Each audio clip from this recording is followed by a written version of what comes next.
Hello and welcome to the midweek edition of News Desk with me, Bernice Abubeidu-Lansa. It's a pleasure to have you here. Our headlines: Physician assistants and Colleges of Education Teachers Association of Ghana still on strike despite calls by the National Labour Commission for their decision to be rescinded. And minority in Parliament takes on President Akufo-Addo for claiming Saglemi housing project will be too expensive to complete. And former Energy Minister Boakye Agyarko optimistic he'll be part of top 5 to be chosen at Super Delegates Conference later this month. We've got more on the upcoming NPP event, and we've also got business news in this bulletin. Details follow shortly.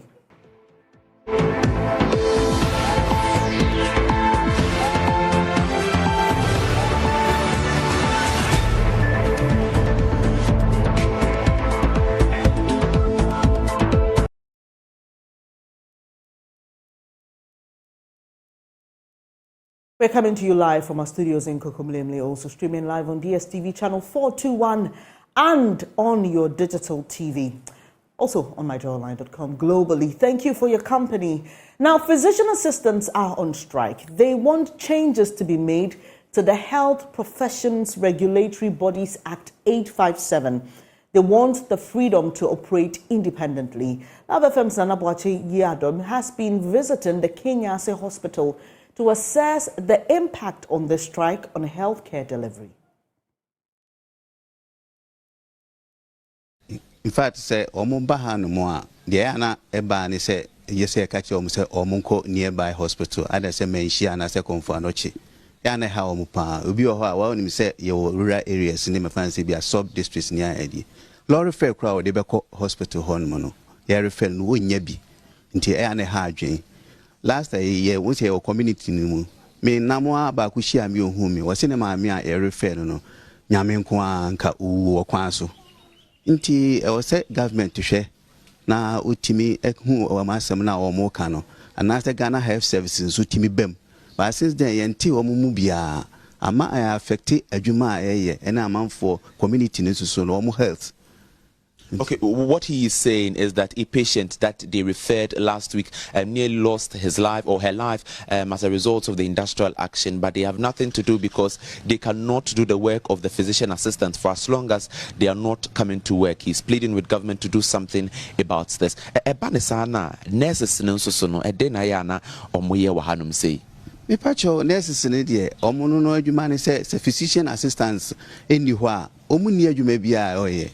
And I share organogram nso e Ghana Health Service na physician assistants in health centers near nyina omuneye overall head nti ono anya adwuma ye ne aye wona ase ne nyina na adwuma ne nyina eye kwa nti ebe adwuma no ane se tete ho saa obi aba ne aka che ne se onko ebe aba ne aka che ne se onka have delivery no nti government tries to bit my bibia fa ho no ahia wo mo se be ya wo mo betimi hu se wo mo demand so nkonye enye sika asem and our government what makasi bia minisika mi dibitua wo mo ka but wo mo fight ama community in the whole world because said doctors ne pese wo mo ka wo mo segu wo mo bo na wo mo ntimi mo nya adwuma gye so wo mo ne supervise ne de emmoa Ghana Health Service delivery no nti wo mo hwe nkama patients nso nya ahoɔden a umbetimi de atase ne nipa no wayɛ health insurance oba beje ne nkwa na obi no ye anase obi self interest nti ebe ma na hwere ne nkwa enye kama nti. Okay, so he is saying that the nurses and others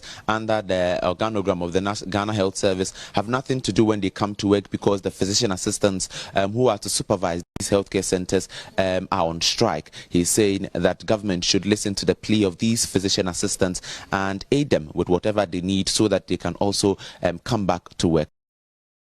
Now, we've been speaking to some interested parties in this matter. Let's first hear from the Ashanti Regional President of the Physicians Assistants Association of Ghana, Michael Kofi. What we want is for the Medical and Dental Council. We do a holistic regulation and not to pick and choose. For now, we feel that they are picking on us. Now, if the Medical and Dental Council would regulate us and would want medical officers to supervise us directly, something that we're doing already.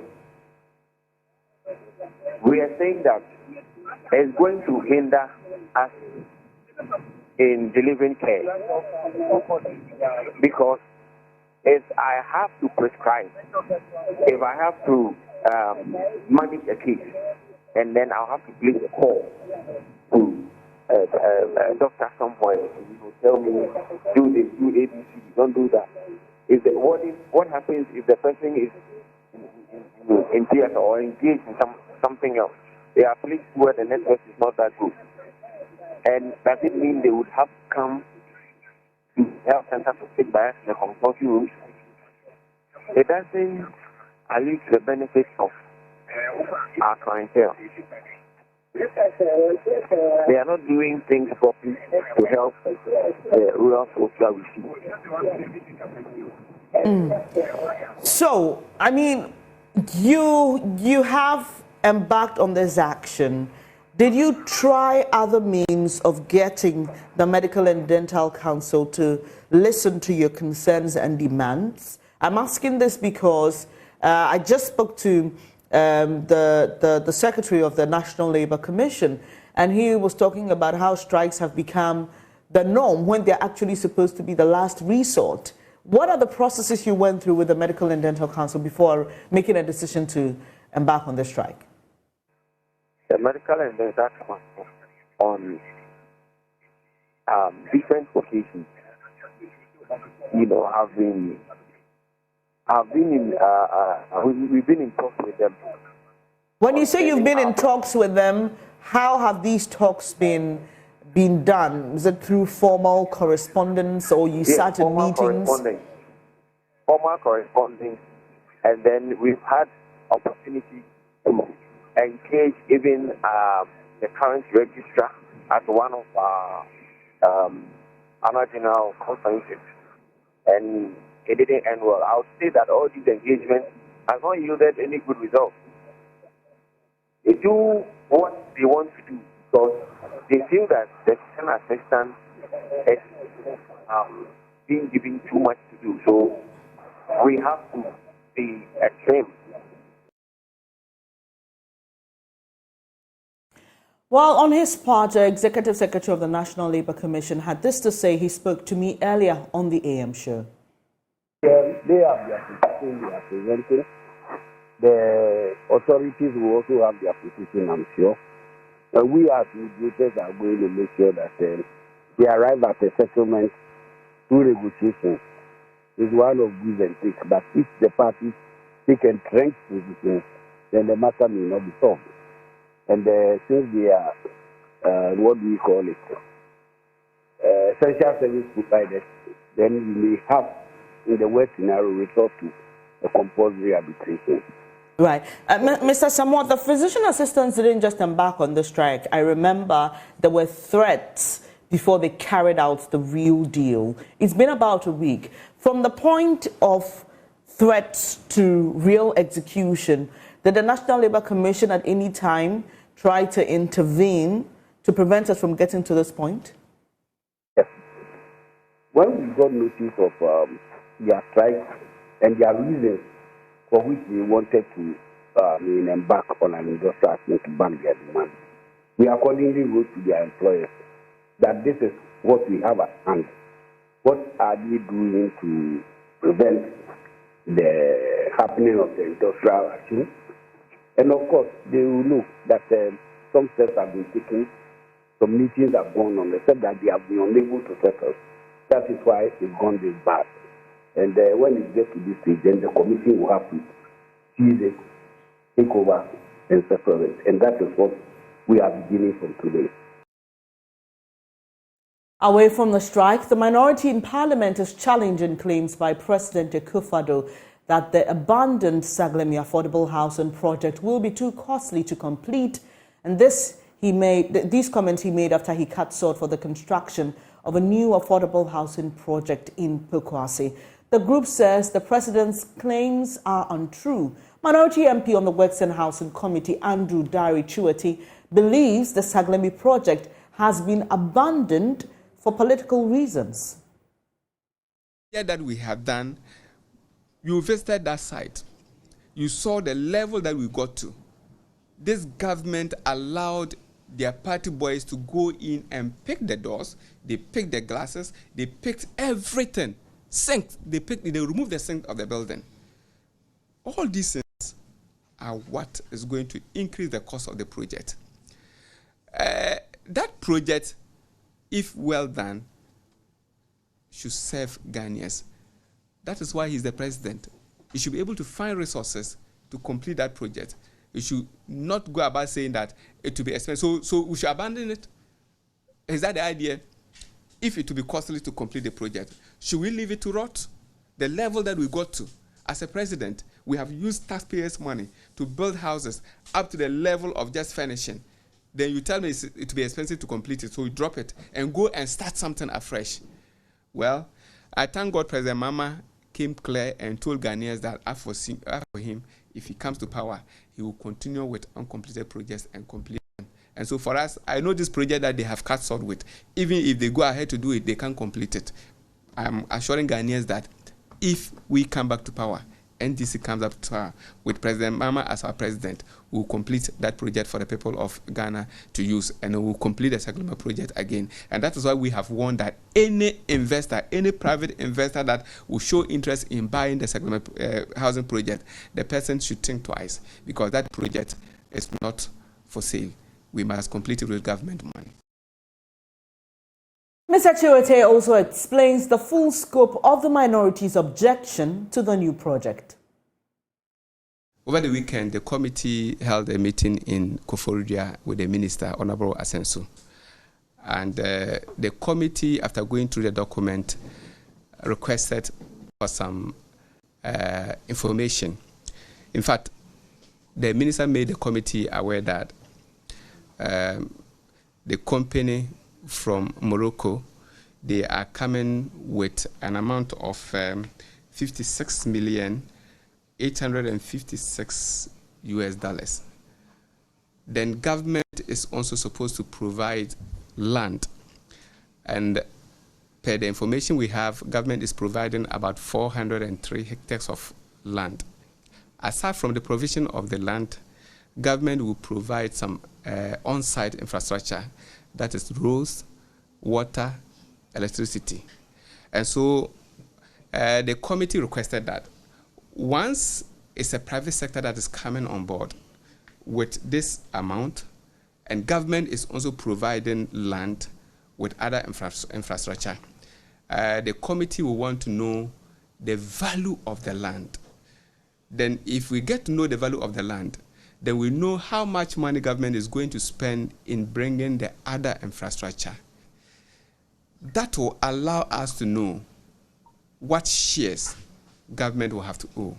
We know State Housing Corporation is going to do some of the houses, but it is still ideal for government to come clear with the land they are providing, the amount of money they are going to spend, so that in future we don't have the company telling us that they have spent this much, and so they have the right to maybe owe this so and so numbers of housing units, and they can also sell the houses the way they want.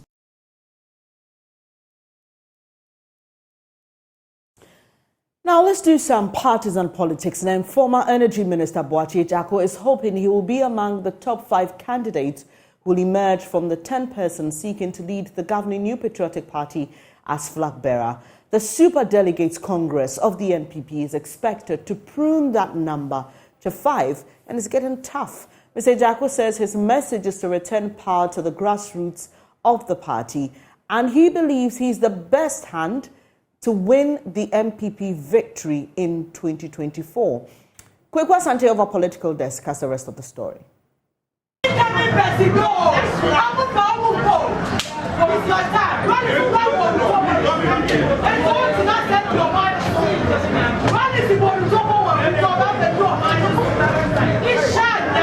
With barely 3 weeks to go, Boakye Jarko is ramping up his message to delegates as he hopes to be part of the 5 of 10 candidates the super delegates of the NPP will endorse to contest the party's flag bearership in November. The former energy minister believes the current economic challenge could pose a threat to the party's chances in 2024. I admit, but all difficult times require new leadership and new thinking.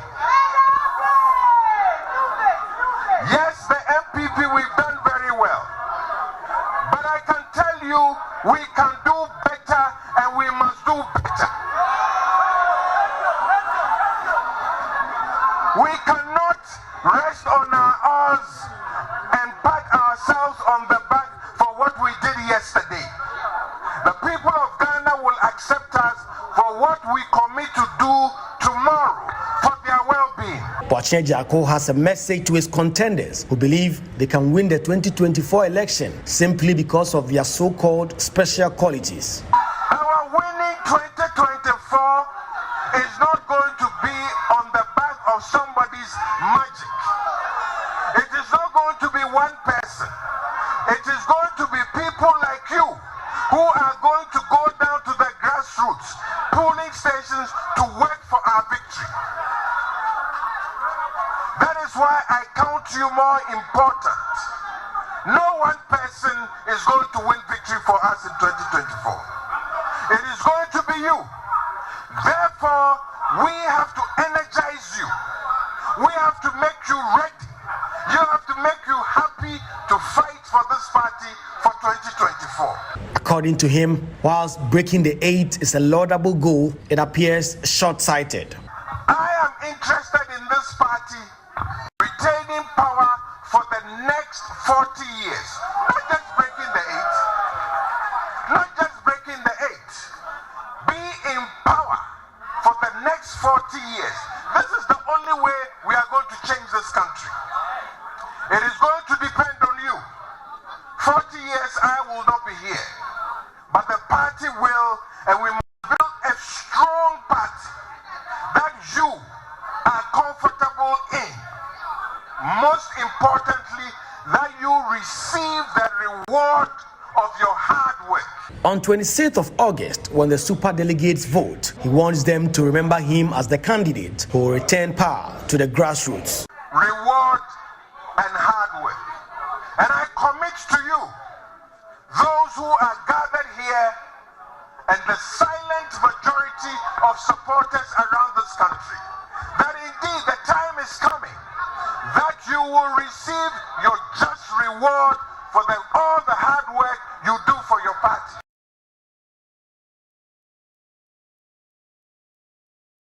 And that was Kwaku Asante's report. Stay with us. We are your election headquarters, and we will be bringing you more. Looking forward to that August 26th Delegate Congress. Now, the Deputy Minister of Transport, Alhassan Tampoli, says government remains committed to a gradual and convenient shift towards the use of electric vehicles in the country. The minister, who was speaking at a consultative meeting on electric vehicle policy in the Tichima municipality, emphasized this will foster collaboration and generate inputs from the region's transport ecosystem to help in the implementation of the policy. Correspondent Anas Sabit has more.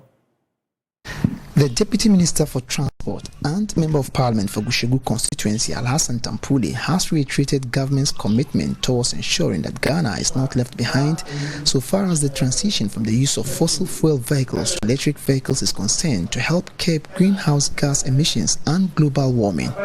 What we are doing here is what you normally call the bottom-up approach. We are building pressure from the bottom, engage all various stakeholders. From the regional stakeholder engagement, we will engage various identifiable groups. Every identifiable groups that you perceive of around, will be engaging them to get their perspectives. Perchance somebody will have some idea that is going to be even more revolutionary than we ever thought. What we do know is that we have commitment as far as our carbon emissions are concerned, and that is what is going to guide us in taking this final decision as to exactly when we need to do.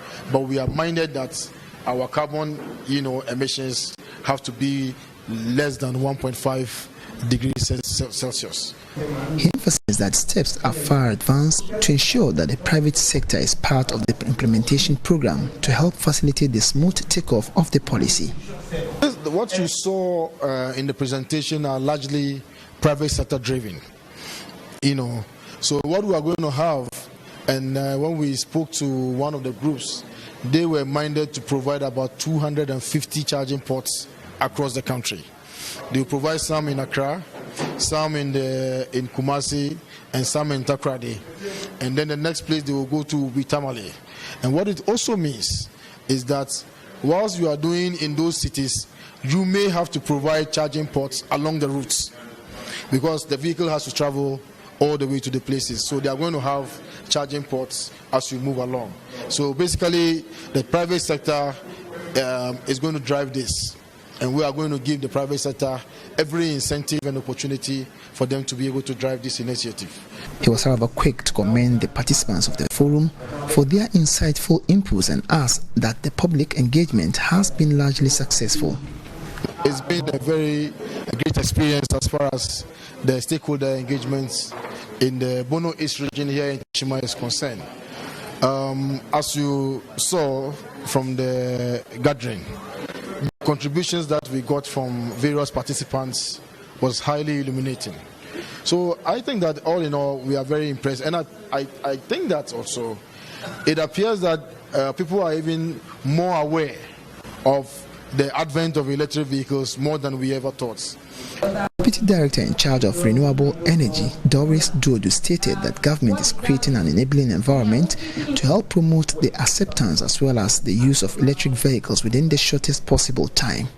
Definitely, government will not do something that should shun off customers from using EV. If we say we are promoting, then we have to create the enabling environments for this to become a reality. So in terms of accessing green financing schemes to bring on incentives for users is possible. We are still at the initial stages of putting things on board, looking at if it's possible to look at tax waivers and other things that government is top now. So it's something that we'll do to make sure that everybody gets on board and we get a better use for our electricity that we generate. Anna Sabit, Joy News, Tichiman. This is News with me, Bernice Abubedu-Lansa. Human rights activists are excited about the passage of a law criminalizing the declaration, accusation, naming or labeling of another person as a witch in Ghana. Hajia Lamnatu Adam, Executive Director of the Northern Region based on Taba, sat with my colleague Mahmoud Mohammed Nuruddin, and she's been speaking about what we can do to completely end the crime. I think this is much more individualistic responsibility towards justice. We need to continuously talk to people to respect people's human rights. Hajia Lamnatu Adam is one of the human rights activists who championed the enactment of a law to criminalize the declaration, accusation, naming or labeling of another person as a witch. In the coming months, we want to see a lot of education, especially for those of us around this area who are, a bit deep-seated about issues on witchcraft. And you and I know what happens to any person who is accused of being a witch. I mean, you are lynched, you are banished, your property is destroyed. However, the reintegration of persons who have been at witch camps could be difficult. Hajia Lamnatu responds to how this might be accomplished, given that those who believe in witchcraft may still be living in the communities. How do we talk to the women to accept reintegration, and what progress or processes we need to follow to get them safely reintegrated in the communities of their choice, not necessarily where they were banished from. And so, for me, I see that this is even where work will begin. The existence of the witch camps has economic benefits to the camp priest. So how easy will it be for them to be closed down? Well, we cannot deny that the existence of the camps has some economic benefit that goes to the campers. And so we need to look at the economic aspect of it. How do we set up all of these campers, you know, to be economically maybe fit? How do we talk to the women to accept reintegration? And what progress or processes we need to follow to get them safely reintegrated in the communities of their choice, not necessarily where they were banished from. Hajia Lamnatu believes effective communication with religious leaders who sometimes raise the question of witchcraft is necessary. This is where a lot of work now needs to be done with our communities, with the people at the camp, and again, beside the people at the camp, we need to even target our religious leaders, our Christian faith, our Muslim faith, our traditional faith. All of us, we need to, you know, engage them seriously, because you see the pastors, the imams saying that you are not progressing because of, you know, somebody, you know, causing, you know, being the reason why you are not progressing. And these are people who have some followers, and so they all need to understand the human rights and associated violations that comes to, you know, witchcraft and whatever that they foresee. A section of the public believes enacting the law would improve matters. Speaking about the law will help, because most of the times women that are being accused of being witch or those sort of things find it difficult to even go out or buy something or even engage in their normal activities in their daily life. So the law coming in will help those, even when it comes to their families and all those things, their children. They find it very difficult to go out because their parents are being accused of being a witch. Like you can see a lady or a man going and they'll say, this is the son or the daughter of a witch. How would you feel? So the law coming in to abolish that will really help. I think it can change. Because if I know and he knows that if you accuse someone wrongly, the law will against you. Like, to me, I think it can change. Seriously. Joseph Kobina, however, challenges the law's effectiveness. As the problem is between that of the villages and then that of the cities. In cities, the witchcraft accusation laws might take a little effect, but it will be very difficult in the villages because of the traditions that are much implemented at the villages. So it will be really difficult for government to see it being through. So we return to Hajia Lamnatu. I think for the first time we've seen the Ekwedente case, and we've seen the effort that has been made. Although for 3 years, but you know, justice was given. And so that for me is the first step.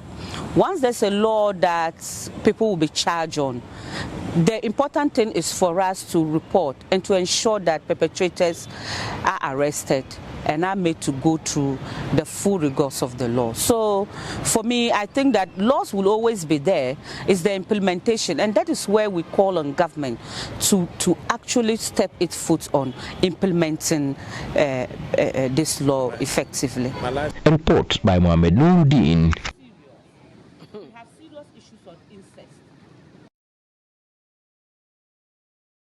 Now, former Executive Vice President of Unilever, Yaun Sako, says Ghana has failed to live up to Dr. Kwame Nkrumah's belief that a black man is capable of managing his own affairs. Ghana's founding president is celebrated the world over for reposing absolute faith in the abilities of the black man. Speaking to Evans Mensah on PM Express, Mr. Nsako said there's now consensus Ghana has failed to meet Dr. Nkrumah's high standards. Well, I leave it to everybody to make up their mind. I do know that when he stood at the old polo grounds and he said that the black man must show to the world that he's capable of running his own affairs, I do not believe that Ghana in 2023 today fulfills that brief. If there's somebody who believes that it does, I'd like to see the person put up his hand. And I've spoken to many people. Some of them were students of that generation, some of them were young people who were working. I like to sit with much older people who have seen it all. They've seen Ghana unfold and come through. And I ask them all the time, I said, is this what you expected? And almost universally, the answer is no. Mr. Nsako also says Ghana needs a mindset revolution.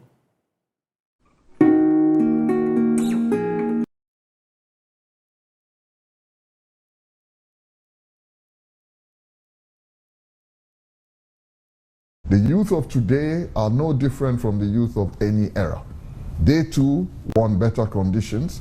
They want to live a better life. They want good housing. They want good food. They want good clothes.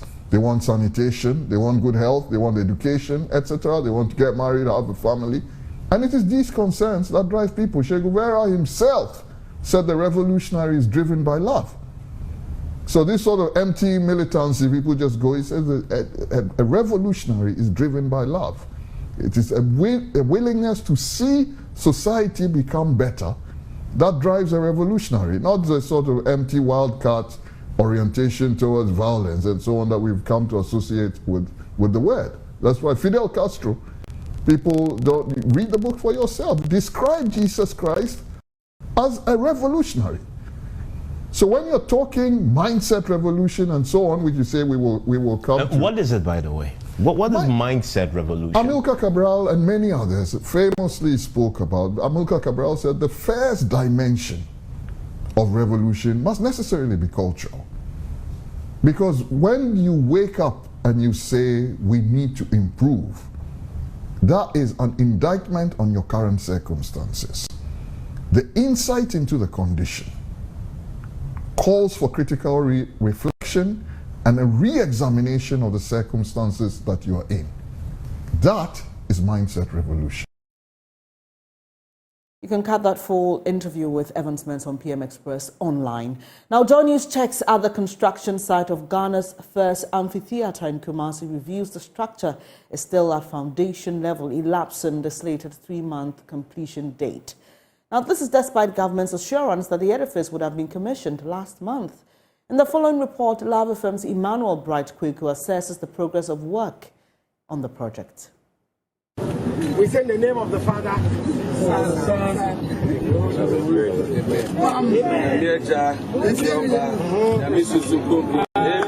In April this year, when he had sought for work to begin on the construction of Ghana's first amphitheater, Deputy Minister of Tourism, Arts and Culture, Marco Krekumante, was emphatic on completion dates.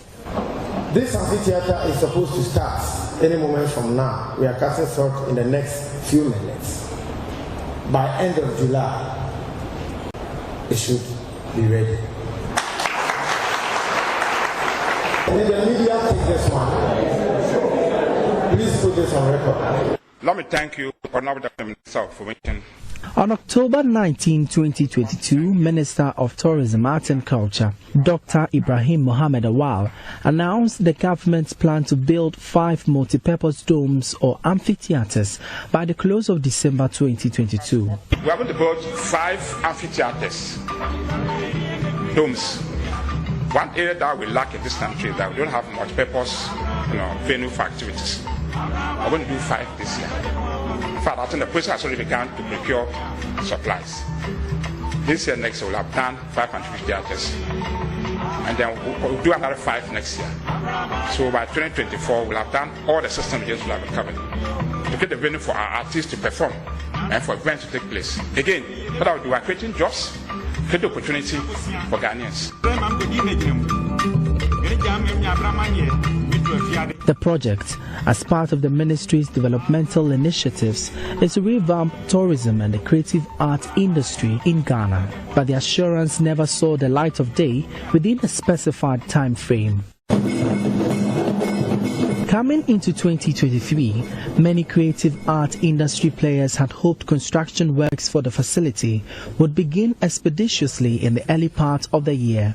But it was not until 6 months after the announcement was made that the Deputy Sector Minister, Marco Kweku-Mante, cut sword for the multi-purpose domes. We are here, we are on the soil or on the ground to start the project, and so we are here to do the fair. Amphitheaters are open-air venues used for entertainment, performances and sports. The amphitheater would have 1,000 sloping seat capacity, including theater-style stages with seating on only one side. The project is expected to be replicated across 16 regions of Ghana, with 5 of them seeing completion this year. Ghanaian actor and chairman of the Ghana Actors Guild Ashanti chapter, Bill Asamoah, was convinced the structure would uplift the creative industry. Even though we have amphitheaters here in Kumasi already, this is a modern state of the art where it's covered, where we can do our premieres, the sound and everything will be that now befits a movie theater. So we appreciate it so much. 3 months after the Deputy Minister's assurance, I visited the site to assess the progress of work. Exactly 7 days to the end of July, and this is the level of work at the project site. The foundation for this amphitheater has been laid as contractors over here race against time to complete the edifice, but one could only wonder if they would be able to meet the expected date for commissioning. Constructors at the site who opted to speak off camera could not confirm to me when the project will be completed. Not everyone is happy with the delayed promise. The first one that they promised has not even actually taken any shape. So what's the guarantee that we're going to have those 5 in the year? And by 24, we should have all the 16 regions have amphitheaters. I mean, come on. I don't think anyone can actually justify this. So obviously it's a deceit. Entertainment pundit Ebenezer Donko is perturbed by the government's faltering commitment to the creative arts. So you're just looking at a government that's ready to put some of these things in place to make sure that creatives get to enjoy. Let's not forget that creatives contribute a lot to the economy. And if we really want to actually put this nation forward, we really want to talk about things that this country can offer, the creative industry is very important. We always seem to think about just tourism and think about our tourism destinations and our tourism sites. With hopes of salvaging Ghana's struggling creative arts sector, it was expected that the first of the 16 edifices located at the Kumasi Cultural Centre would soon be completed. Successive governments have over the years failed in their mandate to either deliver on promises on time or abandon projects completely. But the question is, are these delayed promises in the creative arts industry denying the country economic boost? For Joy News, my name is Emmanuel Bright Quickly.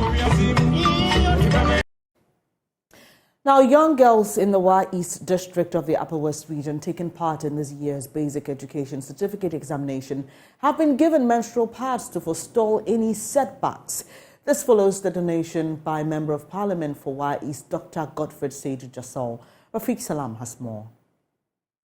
Ever since he took over as the legislature of the YEast constituency, Dr. Godfred Seydou Jasol had education as one of his priority areas. He had his eyes firmly focused on. For the past 4 years, he has donated mathematical sets, organized and funded mock examinations for candidates in the Basic Education Certificate Examination, BECE, in the constituency. Most of them come from poor households. They are not able to afford mathematical sets and other support for these candidates. You know the critical role of mathematical sets in most of the exams they write. And so I've been doing this in the last 3 or 4 years.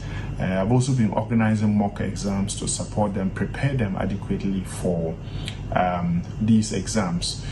Fortunately, we've recorded, in fact, we have always been first place in the region. And so I intend to keep this record for my students in my BEC students in YEast. With the BEC slated to begin on Monday, August 7, Dr. Godfred Jasol has this year added sanitary pads to items on his donation list for onward distribution to the female candidates who will be taking part in the examination. Now, there have been a lot of reports of some females that engage in sex trade to be able to afford sanitary pads. Indeed, some of them even struggle, and it can be very embarrassing for them. Some stay out of school and so on. So this year, I've resolved that I will support them with these sanitary pads to take them at least the next 3 months. So the package we are giving them will support them for 3 months. This should give them peace of mind during the exam. If any situation like that arises, they have sanitary pads to be able to take care of themselves. Whilst they are waiting for the results, they will also be able to take care of themselves in the next 3 months. And so this is my widow's mite to support them, make sure that my female students in particular are well prepared and well psychologically stable to be able to undertake these exams. The donation of the sanitary pads and mathematical sets were done on behalf of the Vice Member of Parliament, Dr. Godfrey Jesau, by his administrative assistant, Abdul Latif Kaburi, starting at the Menwudi JHS. A total of 1,250 students, comprising 713 boys and 537 girls, are taking part in this year's examination. 30 of them are at the Menwudi JHS, and each of them were given a mathematical set, while the 20 females among them, in addition, were handed over the sanitary pads. YEast District Director of the Ghana Education Service, Isa Jinsong, thanked the MP for the kind gesture. I think this is very good because he's a lecturer, he knows a lot about education, and he has been supporting us a lot. There's nothing you go and tell him and he will turn his back to it. He has renovated some of our schools and has provided us with furniture and a lot of things. Rafiq Salam with that report. It's now time to take a breather. When we come back, Darryl Kwao will be letting you in on what's the latest in the world of business. Do stay.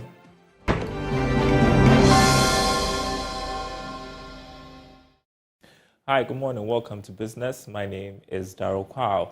The British International Investment has launched the Growth Investment Partners Ghana to offer capital support of up to $50 million to 150 Ghanaian small and medium-scale enterprises to address their financing needs and also deepen their contributions to the economy. The capital will provide long-term flexible payment within the next 15 years for businesses.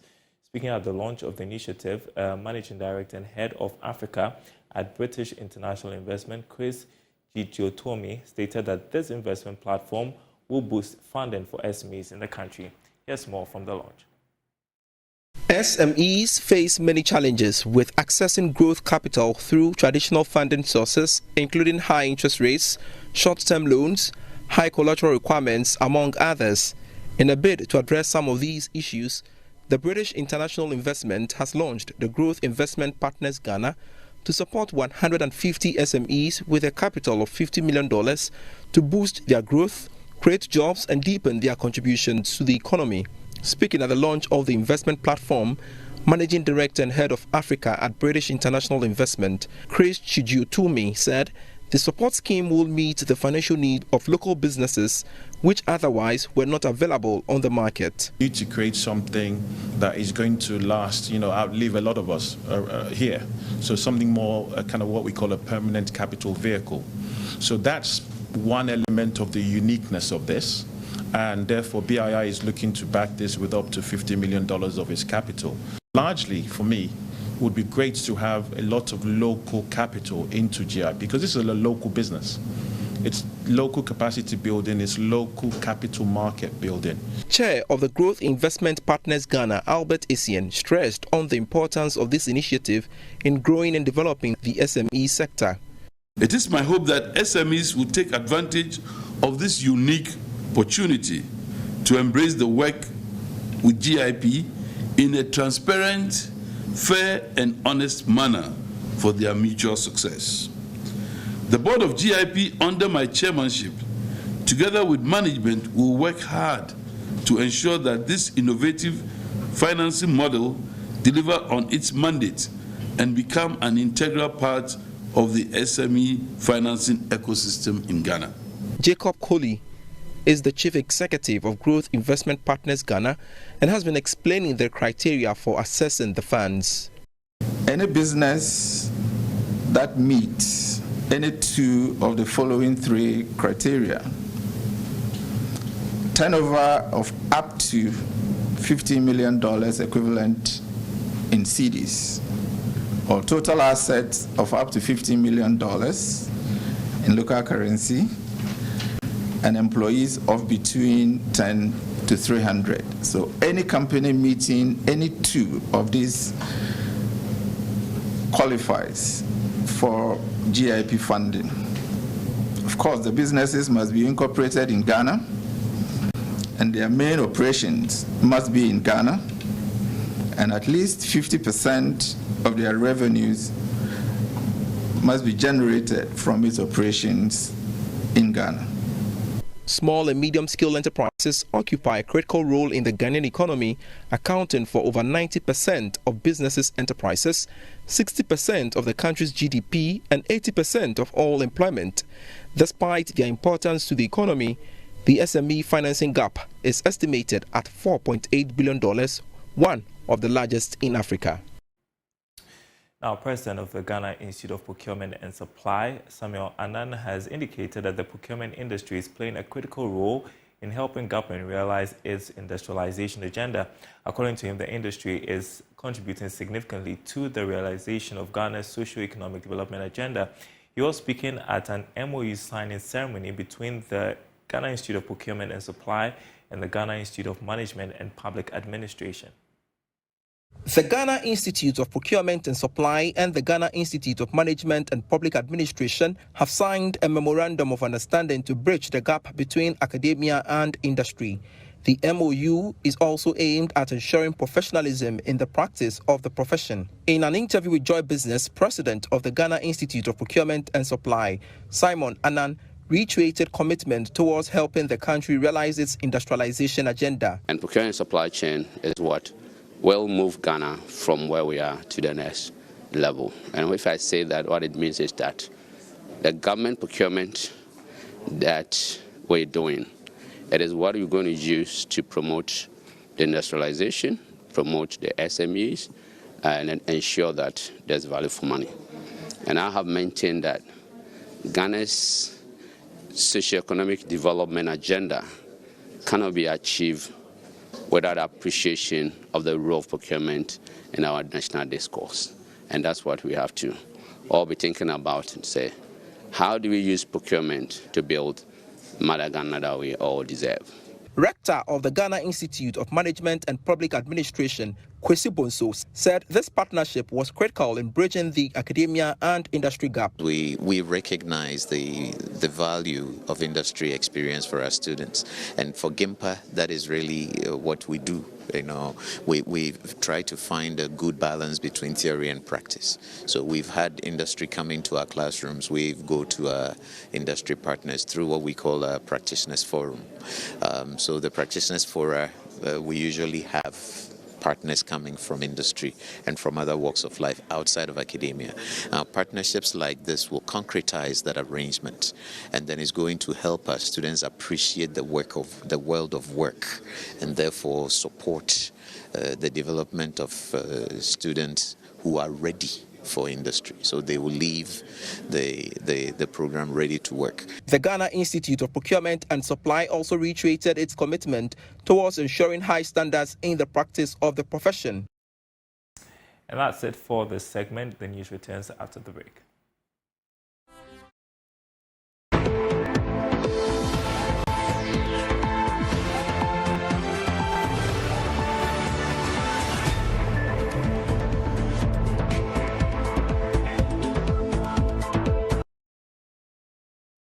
Thank you so much for staying here on News Desk. That'll be it for today's edition. Our top story: physician assistants and Colleges of Education Teachers Association of Ghana still on strike, despite intervention by the National Labour Commission for them to rescind their decision. There's more news when you log on to myjoyonline.com. Do stay with us. There's also more news when you visit our Facebook page. It's Joy News on TV. Also on Twitter, we are Joy News on TV. Thank you so much for your company once again. Do stay with us. This is your most credible news source.